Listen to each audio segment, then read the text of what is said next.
ನಾನು ಯಾರಿಗೂ ಒಂದು ಚೂರು ಕೆಟ್ಟದ್ದು ಮಾಡಿಲ್ಲ. ನನ್ನ ಪಾಡಿಗೆ ನಾನು ಬದುಕುತ್ತಿದ್ದೇನೆ. ಆದರೂ ನನಗೆ ಬೆನ್ನಿಗೆ ಚೂರಿ ಹಾಕುವವರೇ ಹೆಚ್ಚಾಗಿದ್ದಾರೆ. ನನ್ನ ಏಳಿಗೆಯನ್ನು, ನನ್ನ ಮನೆಯ ನೆಮ್ಮದಿಯನ್ನು ಕಂಡು ಕರುಬುವವರ ಕೆಟ್ಟ ದೃಷ್ಟಿ ನನ್ನ ಸಂಸಾರಕ್ಕೆ ತಾಗುತ್ತಿದೆಯಲ್ಲ.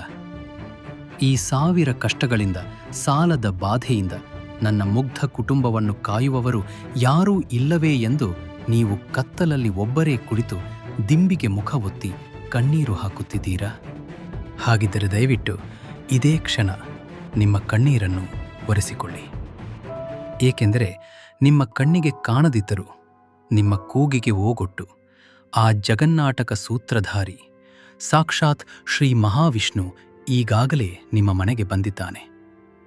ಆತ ನಿಮ್ಮ ಬೆನ್ನ ಹಿಂದೆ ಅತಿ ದೊಡ್ಡ ಬೆಟ್ಟದಂತೆ ಒಂದು ಅಭೇದ್ಯವಾದ ರಕ್ಷಾ ಕವಚವಾಗಿ ನಿಂತು ನಿಮ್ಮನ್ನು ಕಾಯುತ್ತಿದ್ದಾನೆ.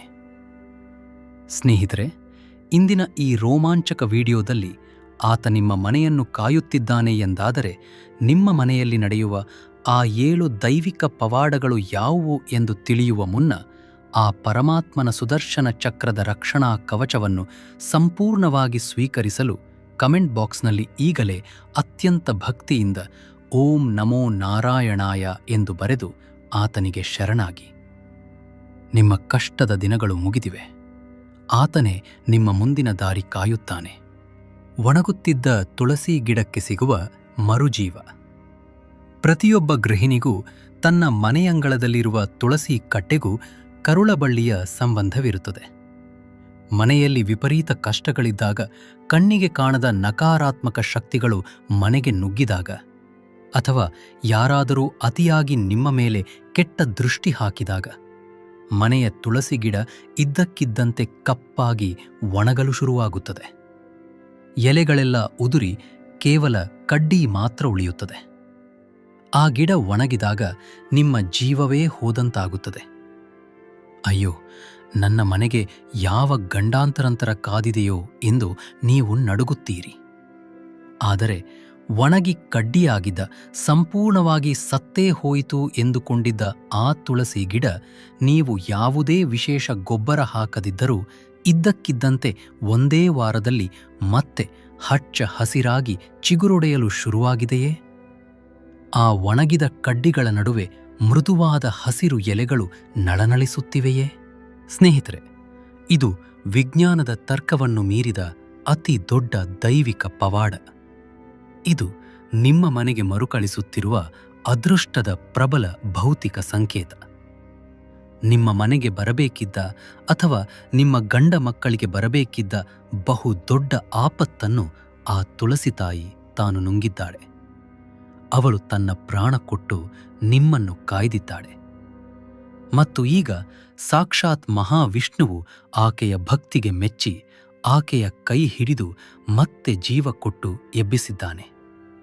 ಈ ಪವಾಡ ನಿಮ್ಮ ಕಣ್ಣೆದುರು ನಡೆದಾಗ ಇದು ಹೇಗೆ ಸಾಧ್ಯವಾಯಿತು ಎಂದು ತರ್ಕ ಹುಡುಕಬೇಡಿ. ಆ ಕ್ಷಣವೇ ನಿಮ್ಮ ದೇವರ ಕೋಣೆಯಿಂದ ಸ್ವಲ್ಪ ಅರಿಶಿನ ಮತ್ತು ಕುಂಕುಮವನ್ನು ತೆಗೆದುಕೊಂಡು ಹೋಗಿ ಆ ಗಿಡದ ಮಣ್ಣಿಗೆ ಹಾಕಿ. ಆ ಪವಿತ್ರ ಮಣ್ಣನ್ನು ನಿಮ್ಮ ಹಣೆಗೆ ಹಚ್ಚಿಕೊಂಡು ಓಂ ಮಹಾಲಕ್ಷ್ಮೈ ನಮಃ ಎಂದು ಹೇಳಿ. ಕಷ್ಟಗಳನ್ನು ಕಳೆದು ಮರಳಿ ಬರುತ್ತಿರುವ ಆ ಸಂಪತ್ತನ್ನು ಮತ್ತು ಆಶೀರ್ವಾದವನ್ನು 2 ಕೈಯೊಡ್ಡಿ ಸ್ವಾಗತಿಸಿ. ವಿವರಿಸಲಾಗದ ಪವಿತ್ರ ಸುರಭಿ ಪರಿಮಳ. ಇದೊಂದು ಎದೆ ಜಲ್ಲೆನಿಸುವ ಮತ್ತು ಕಣ್ಣಂಚಲ್ಲಿ ನೀರು ತರಿಸುವ ಅನುಭವ.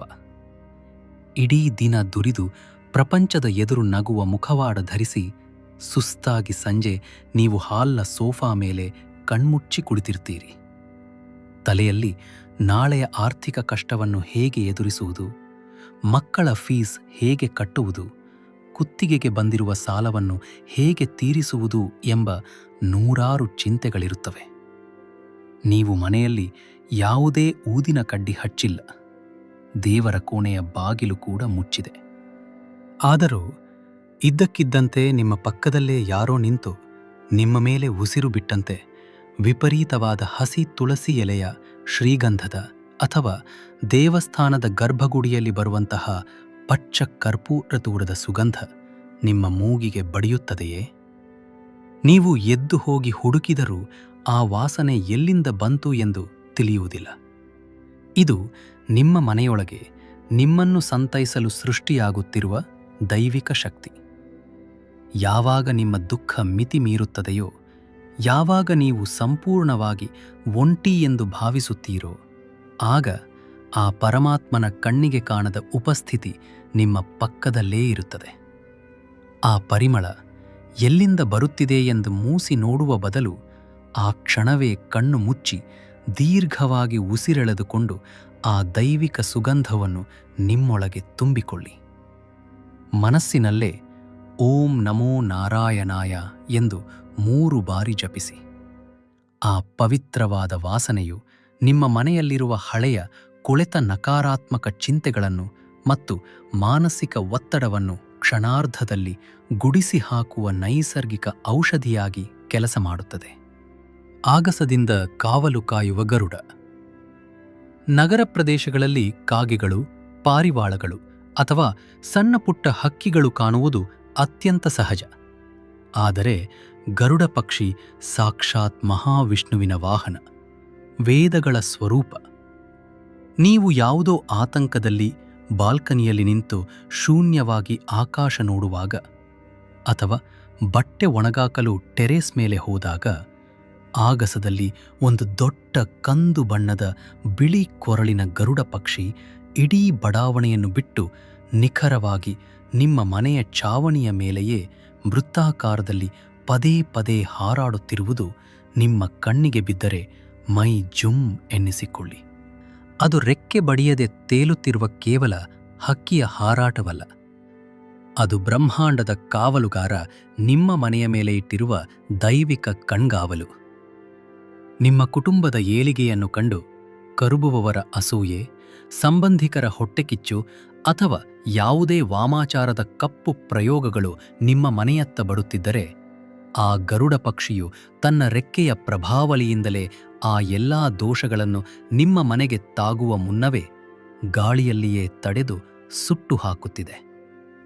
ಆ ಪಕ್ಷಿಯನ್ನು ಕಂಡ ತಕ್ಷಣ ಅರೆ ಹದ್ದಲ್ವಾ ಅದು ಎಂದು ಎಂದಿಗೂ ಕೈ ಬೆರಳಿನಿಂದ ಅದನ್ನು ತೋರಿಸಬೇಡಿ. ಬದಲಾಗಿ ಆಕಾಶದತ್ತ ನೋಡಿ 2 ಕೈಗಳನ್ನು ಮುಗಿದು ಓಂ ಪಕ್ಷಿರಾಜಾಯ ನಮಃ ಎಂದು ಹೇಳಿ. ನನ್ನ ಮುಗ್ಧ ಕುಟುಂಬದ ಮೇಲೆ ಹದ್ದಿನ ಕಣ್ಣಿಟ್ಟು ಕಾಯುತ್ತಿರುವ ನಿನಗೆ ಶರಣು ಎಂದು ಆ ಭಗವಂತನಿಗೆ ಕೃತಜ್ಞತೆ ಸಲ್ಲಿಸಿ. ಕೂದಲೆಲೆಯ ಅಂತರದಲ್ಲಿ ಪಾರಾಗುವಿಕೆ.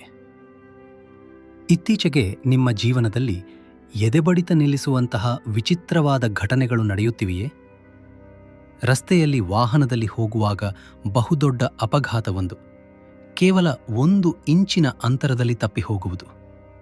ಆ ಕ್ಷಣ ನಿಮ್ಮ ಉಸಿರು ನಿಂತು ಹೋಗಿರುತ್ತದೆ, ಬೆವರು ಸುರಿಯುತ್ತಿರುತ್ತದೆ. ಅಥವಾ ಯಾರೋ ಮಾಡಿದ ಮೋಸದ ಜಾಲದಲ್ಲಿ ಸಿಲುಕಿ ಲಕ್ಷಾಂತರ ರೂಪಾಯಿ ಕಳೆದುಕೊಳ್ಳಬೇಕಿದ್ದ ನೀವು ಕೊನೆ ಗಳಿಗೆಯಲ್ಲಿ ವಿವರಿಸಲಾಗದ ಕಾರಣದಿಂದ ಆ ಒಪ್ಪಂದಕ್ಕೆ ಸಹಿ ಹಾಕದೆ ಪಾರಾಗುವುದು. ಜನರು ಇದನ್ನು ನೋಡಿ, ಅಬ್ಬಾ, ನೀನು ಬದುಕುಳಿದದ್ದೇ ಹೆಚ್ಚು, ದೇವರ ದಯೆ ಬಚಾವಾದೆ ಎಂದು ಹೇಳಬಹುದು. ಆದರೆ ಸ್ನೇಹಿತರೆ, ಇದು ಕೇವಲ ನಿಮ್ಮ ಅದೃಷ್ಟವಲ್ಲ, ಇದು ಸಾಕ್ಷಾತ್ ಆ ಸ್ಥಿತಿಕರ್ತನಾದ ಶ್ರೀಹರಿಯ ಸುದರ್ಶನ ಚಕ್ರದ ನೇರವಾದ ರಕ್ಷಣಾ ಕವಚ. ನಿಮ್ಮ ಕಣ್ಣಿಗೆ ಕಾಣದಂತೆ ಆ ಚಕ್ರವು ನಿಮ್ಮ ಮುಂದೆ ಗಿರಗಿರನೆ ತಿರುಗುತ್ತಾ ನಿಂತು ಸಾವನ್ನು, ಆರ್ಥಿಕ ಮುಗ್ಗಟ್ಟನ್ನು ಮತ್ತು ಬಹುದೊಡ್ಡ ಅವಮಾನವನ್ನು ಹಿಂದಕ್ಕೆ ತಳ್ಳುತ್ತಿದೆ. ನಿಮ್ಮ ಕರ್ಮದ ಲೆಕ್ಕಾಚಾರವನ್ನು ಆ ಚಕ್ರ ಕತ್ತರಿಸಿ ಹಾಕಿದೆ. ಹೀಗೆ ಬಹುದೊಡ್ಡ ಆಪತ್ತಿನಿಂದ ನೀವು ಪಾರಾದ 24 ಗಂಟೆಯೊಳಗೆ ಭಗವಂತನು ನಿಮಗೆ ನೀಡಿದ ಈ ಪುನರ್ಜನ್ಮದ ನೆನಪಿಗಾಗಿ ನಿಮ್ಮ ಕೈಲಾದಷ್ಟು ಸಣ್ಣ ಮೊತ್ತವನ್ನು ದೇವಸ್ಥಾನದ ಹುಂಡಿಗೆ ಹಾಕಿ ಅಥವಾ ರಸ್ತೆಯಲ್ಲಿರುವ ಹಸಿದವರಿಗೆ ಏನಾದರೂ ತಿನ್ನಲು ಕೊಡಿ. ನಿಮ್ಮ ಆ ಸಣ್ಣ ಕೃತಜ್ಞತೆಯು ನಿಮ್ಮ ಮೇಲಿರುವ ಕವಚವನ್ನು 100 ಮಡಿಗೊಳಿಸುತ್ತದೆ. ಮನೆಯಲ್ಲಿ ಆವರಿಸುವ ಅನಿರೀಕ್ಷಿತ ಪ್ರಶಾಂತತೆ.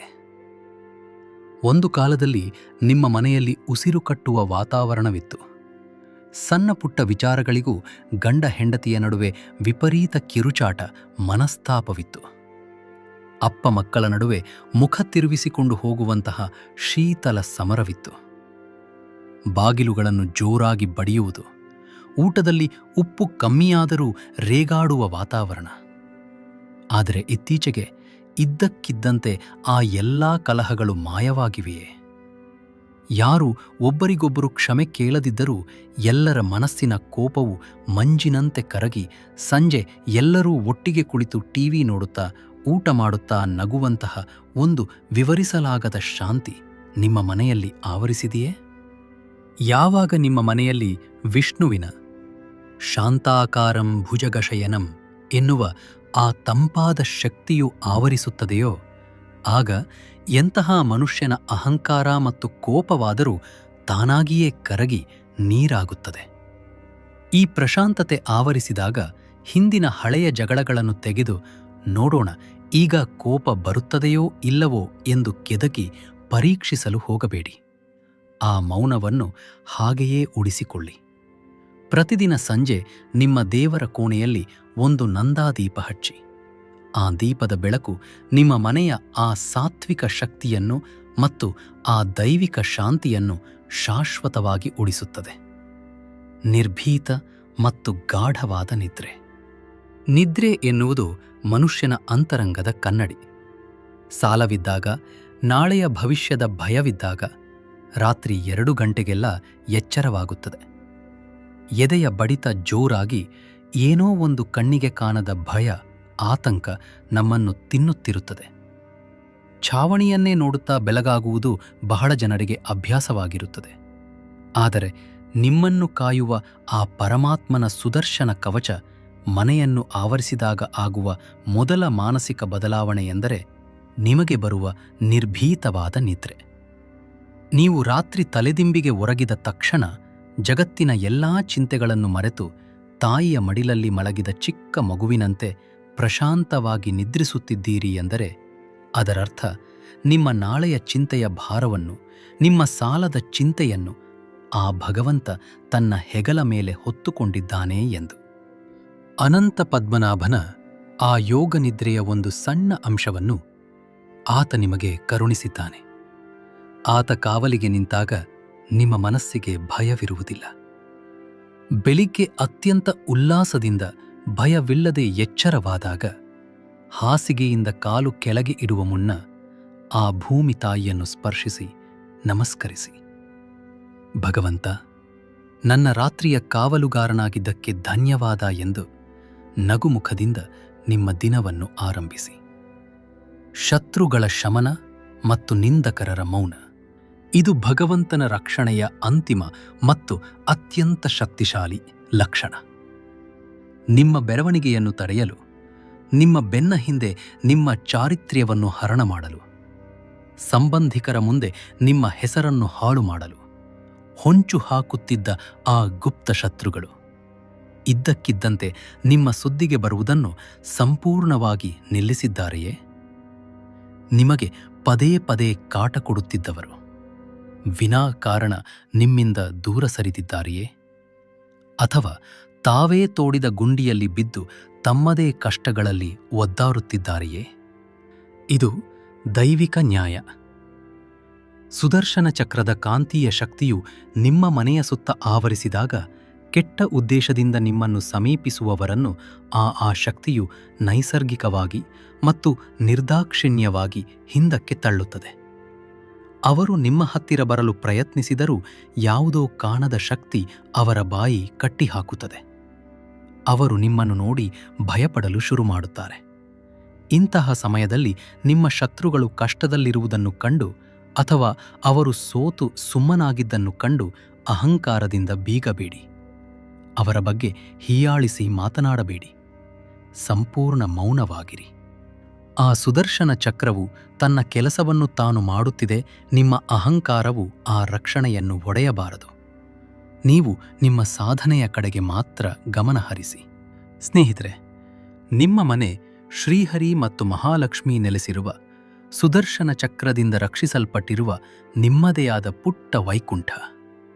ಈ 7 ರೋಮಾಂಚಕ ಪವಾಡಗಳಲ್ಲಿ ಒಂದೇ ಒಂದು ಪವಾಡ ನಿಮ್ಮ ಮನೆಯಲ್ಲಿ ನಡೆದಿದ್ದರೂ ನಿಮ್ಮನ್ನು ಮುಟ್ಟುವ ತಾಕತ್ತು ಈ ಜಗತ್ತಿನ ಯಾವುದೇ ಶಕ್ತಿಗಿಲ್ಲ. ಇದೇ ರೀತಿಯ ಸನಾತನ ಸತ್ಯಗಳನ್ನು, ಬದುಕಿನ ದೈವಿಕ ರಹಸ್ಯಗಳನ್ನು ಅರಿಯಲು ಸನಾತನ ಮಾರ್ಗವಾಹಿನಿಯನ್ನು ಮರೆಯದೆ ಸಬ್ಸ್ಕ್ರೈಬ್ ಮಾಡಿ. ಮುಂದಿನ ಸಂಚಿಕೆಯಲ್ಲಿ ಭಗವಂತನ ಮತ್ತೊಂದು ಅದ್ಭುತ ಪವಾಡದೊಂದಿಗೆ ನಿಮ್ಮನ್ನು ಭೇಟಿಯಾಗುತ್ತೇನೆ. ಸರ್ವೇ ಜನಾ ಸುಖಿನೋ ಭವಂತು, ಲೋಕ ಸಮಸ್ತಾ ಸುಖಿನೋ ಭವಂತು. ಹರಿ ಓ ಭವಂತು. ಹರಿ ಓಂ ತತ್ಸತ್. ಶುಭಮಸ್ತು. ಜೈ ಶ್ರೀಕೃಷ್ಣ.